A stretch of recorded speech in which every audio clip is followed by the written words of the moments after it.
Hi everyone, my name is Mike Perdue. I'm the Director of the Influenza and Emerging Diseases Division of BARDA, and on behalf of the organizing committee and the co-chairs, I'm very happy to welcome you all to Washington, D.C.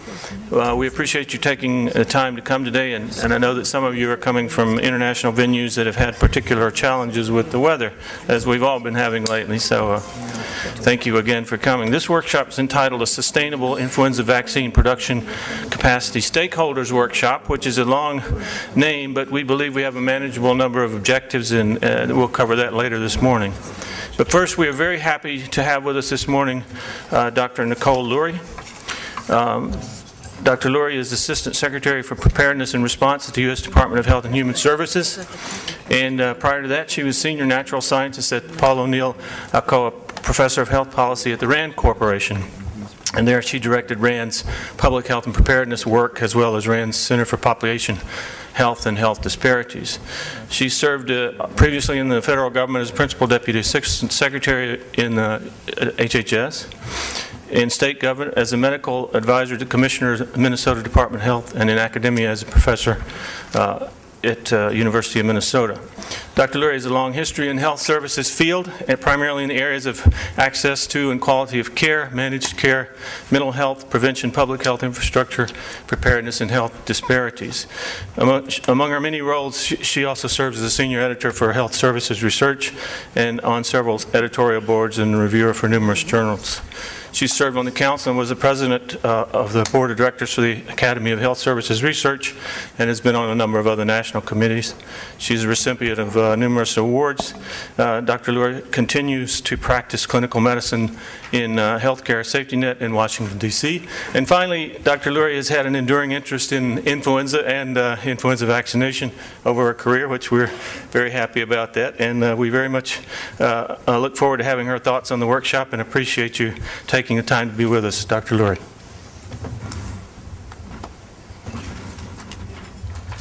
Thanks so much, and good morning, everyone.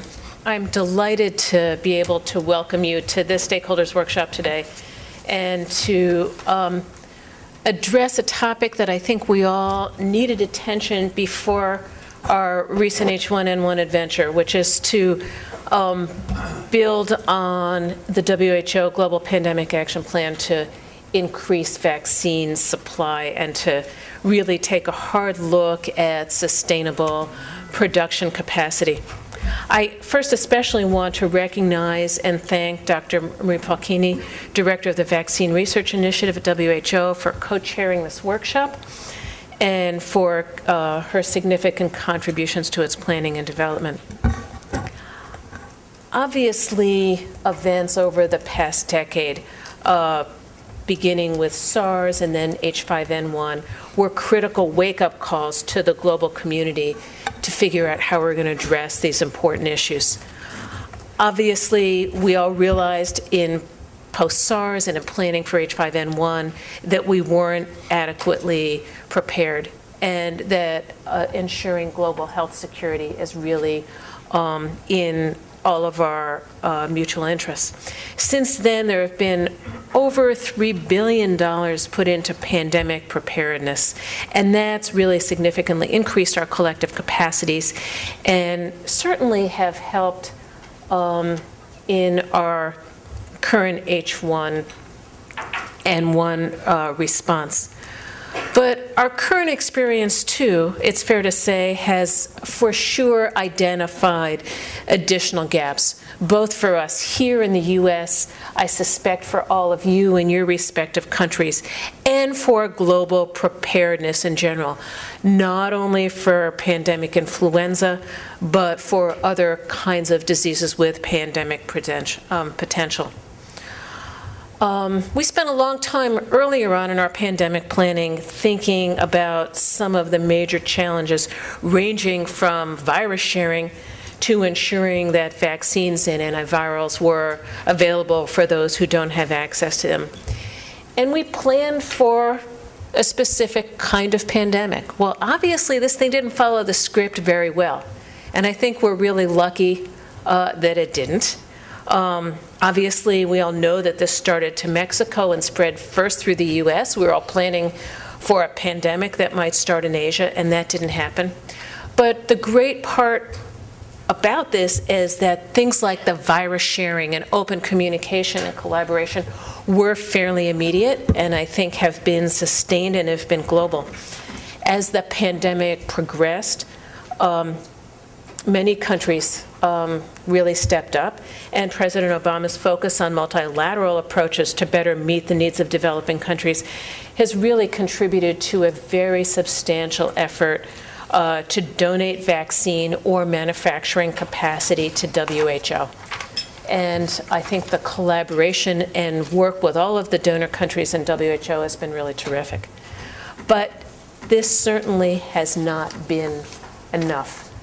I think all of us really recognize the complexity of the challenges and the frustrations that WHO and the donor community have faced in actually getting vaccine to countries and getting countries ready to be able to have a plan and be able to use it once it arrives on their doorstep.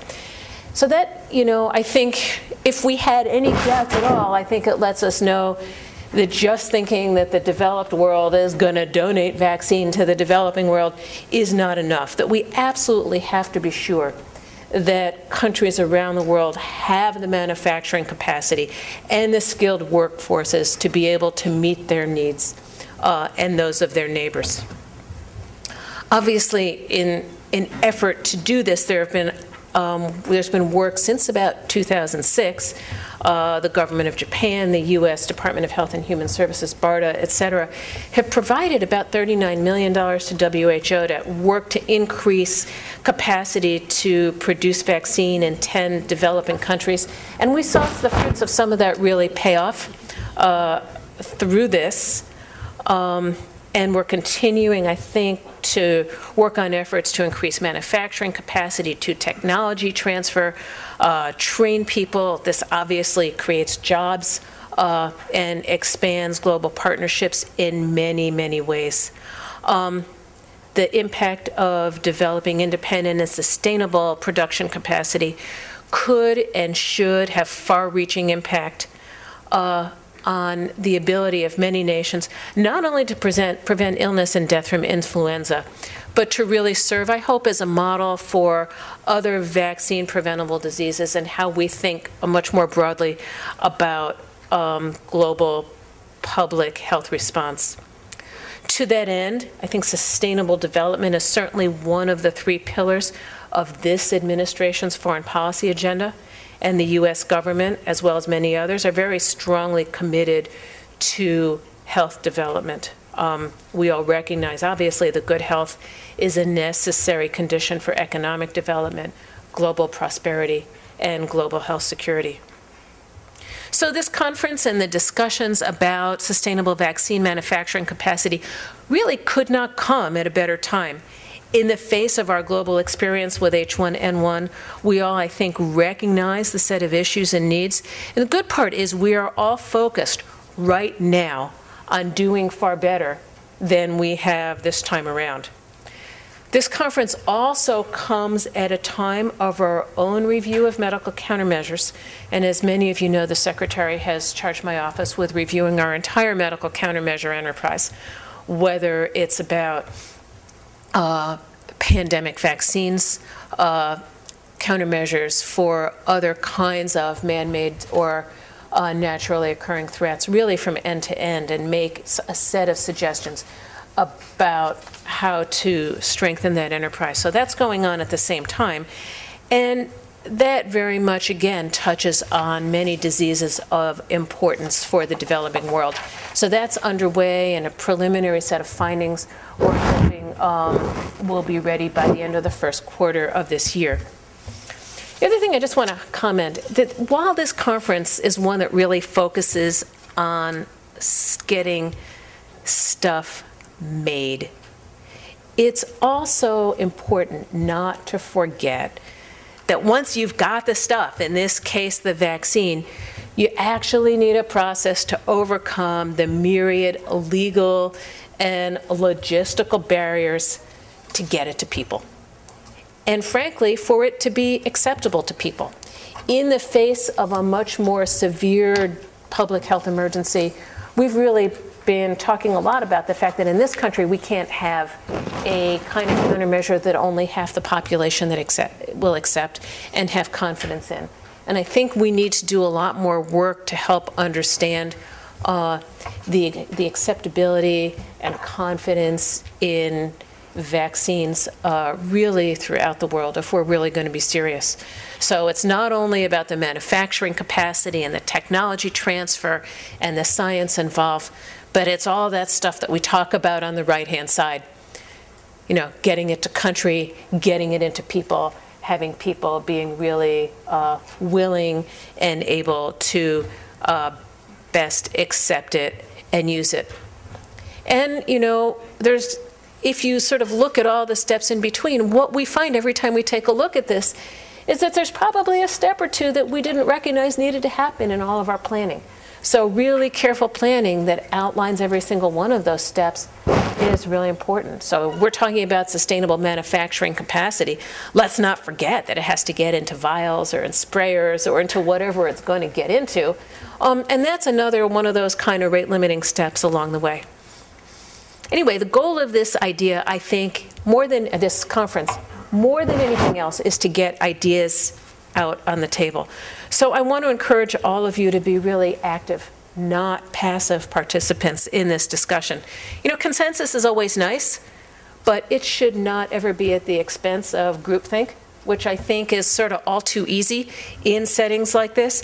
And so I think the ideas and out-of-the-box suggestions you have and things that have occurred to you from your wealth of personal and professional experiences will really be the greatest contributions to our collective understanding and planning for the future. So I want to thank you for coming, for your participation in this conference, and I expect it's going to be a very productive meeting and very much look forward to hearing about not only the thoughts and findings, but to really working together to charting a way forward and taking some action. So thanks very much and have a great couple days.